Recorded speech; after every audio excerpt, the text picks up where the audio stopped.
let's talk to Dave Gandini. One of our viewers sent us an email to one of our executive producers asking us to interview a company called SOBRsafe, and they are a publicly traded company under the stock symbol SOBR, and of course they're exactly what you talk about, creating a culture of prevention. He's the chairman and CEO of the company, and if I'm not mistaken, we're talking about the crisis of alcoholism in workplaces. Trace? No. You were just teed up. I might as well pray. So Dave Gandini joins us via Zoom here. Dave, how are you, sir? This is, in all the years we've been in television broadcasting nationally and radio broadcasting internationally, I don't think we've ever talked about this before. And I didn't realize this was a thing until we started doing research into your company and having some people tell us we had to interview this guy. So here we are. They are publicly traded, as I said, under the stock symbol SOBR. And welcome to the program, sir. Thank you very much for having me. And I have to say, this is a very interesting format based on what I've been doing for the last 6 months. So I'm looking forward to having some fun. And I thought the band was right on in Love the Miss You intro. Yeah, there you go. SOBRsafe. Well, and we missed Trace there for about 8 bars, but then we didn't miss him at all, which was interesting. So, hey, talk to us about what you guys are doing there, because you guys are what's called a global leader in touch-based preventative alcohol safety technologies. What is that exactly? Yeah, so you had mentioned this just a few ago.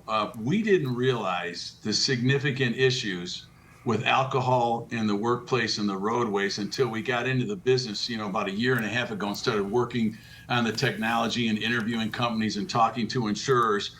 And the more we dug, the deeper we dug, the more we found that there's a significant issue. So what we've developed is the first global touch-based IoT-enabled preventative solution.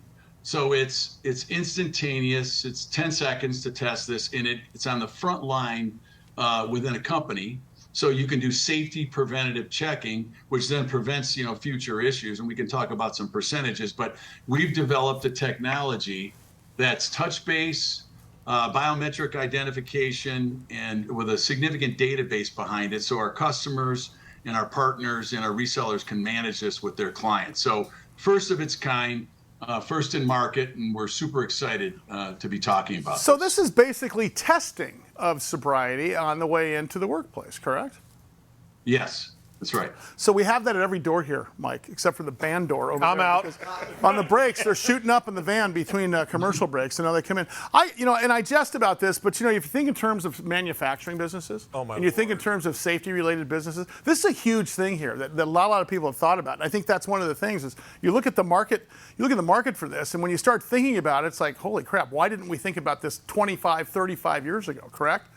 Yeah, it's highly disruptive, but I think the whole COVID thing over the last couple of years has really escalated, and now companies are starting to pay attention.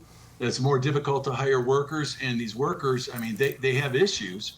And so as we dig into it and we work with these providers, these insurance providers and these companies, are significant. But there's a couple things. Think about this. 47% of all workplace injuries involve alcohol. What? That's significant. It's just, we can provide a stat. Really? But 47%, Sully, think about that. So is that, now are we talking about in terms of people being under the influence at work? Or are we talking about because they're hungover from last night? Or is this, if you think about those numbers, I guess what you're saying is the workplace industries can be traced back to this, regardless if it's real time or if it's in the last few days, correct? That's a pretty significant number. The answer to your question, Sully, is both. Good question. So during the day, individuals are engaging, and then if you're up late at night and you're drinking a lot and you go to work, you have alcohol in your system and you're not 100% active. So it's really both scenarios. Yeah. And our device checks for both of those. So if you've got guys that are out late in drinking and they get back into the hotel or get back into their homes at 4 o'clock in the morning, they go to work at 7, there's a high likelihood that if alcohol in their system, they're not going to be able to operate correctly. So it's both. Yeah, which is a scary thing. So talk about how your system works. We're seeing some video here on the screen here. It looks awful like a biometric sort of, you put your fingerprint on there and it can sense a couple of things while you're going there. Explain how that works for us.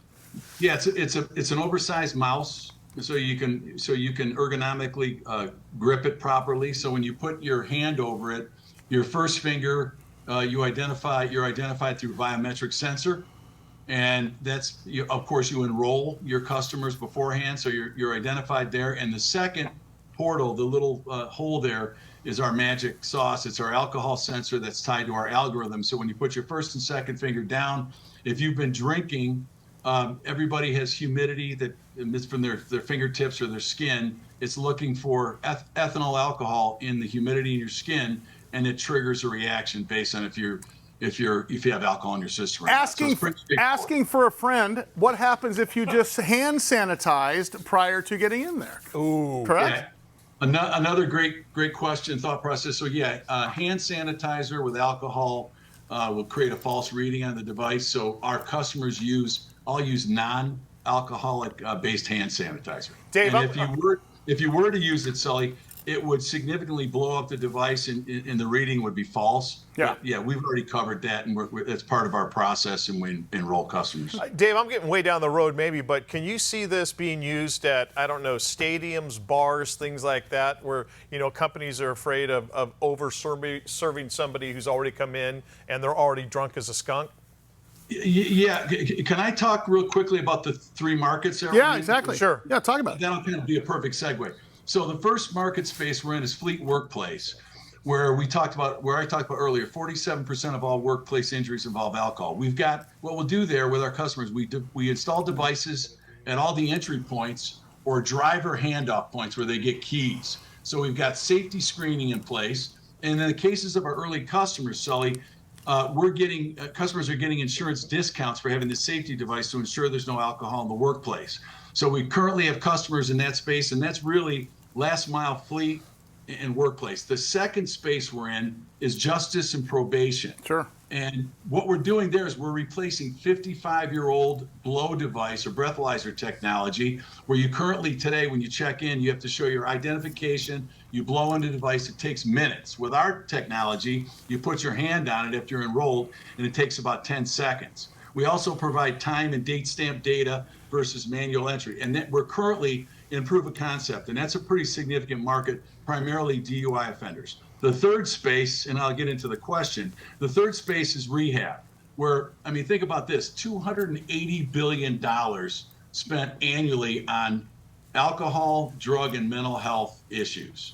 90% of all patients relapse within the first couple of years. It was extremely high cost.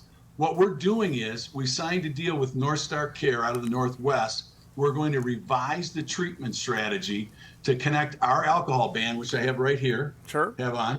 Yeah. We're going to combine that with telehealth to really get more timely in terms of intervention and potentially reduce recidivism, lower insurance costs, and improve patient outcome. So as I said, we're already moving forward. And Sully, we all know either family members or friends that have been involved, and that's a significant market. And our hope is that we can make a dent in that recidivism, the lower costs, and improve the lifestyles of these people. And back to the other question, it can be used, the device technology can be used in a number of areas. There's a lot of spots. That'll be probably licensing and distribution for us in the future, but we've got to focus as a public company and drive revenue and traction right now. Well, Dave, let's talk. Dave, thank you so much. I hope you come back with us on the air because we're a little short on time here, but I want you to go to SOBRsafe.com, SOBRsafe.com. They are publicly traded under the stock symbol SOBR, and of course,